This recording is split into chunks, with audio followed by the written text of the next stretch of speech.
Hello दोस्तों, आपका स्वागत है हमारे यूट्यूब चैनल पे। अगर आप मेरे चैनल पे नए हैं तो मेरे चैनल को ज़रा सब्सक्राइब कीजिएगा और ज़्यादा से ज़्यादा शेयर कीजिएगा। अगर आप मेरे चैनल पे नए हैं तो यह कहानी है नई बहू की मुँह दिखाई की रस्म की कहानी। शादी के बाद का पहला दिन था। हवाओं में मिठास थी और आंगन में खुशबू थी। पूरे घर को फूलों से सजाया गया था। झूमर झूल रहे थे, रंगोली सजी थी और ढोलक के थाप पर औरतें गीत गा रही थी। आज आराध्या के मुंह दिखाई की रस्म थी। सुबह से ही पूरे घर में हलचल थी। रिश्तेदारों के आने जाने का सिलसिला जारी था। लेकिन घर की सबसे खास महिला सासू माँ शांति देवी आज कुछ ज़्यादा ही खुश थी, क्योंकि उनकी बहू आराध्या सिर्फ सुंदर नहीं थी बल्कि वो संस्कारी और समझदार थी।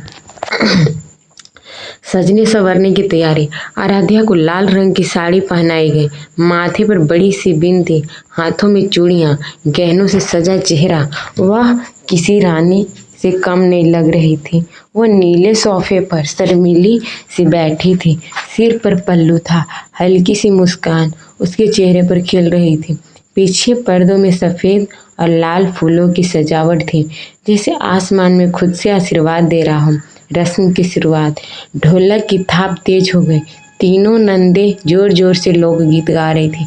नई बहू आई है, रूप से छाई है, सोने की चुड़ियाँ लाई है, घर में रौनक छाई है।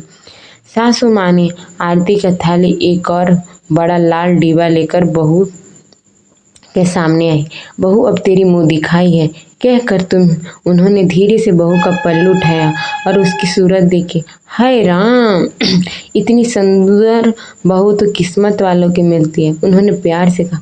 और फिर उन्होंने सोने का हार बहू को पहनाया, जो उनकी सास ने उन्हें मिला था। एक विरासत, भावनाओं का पल।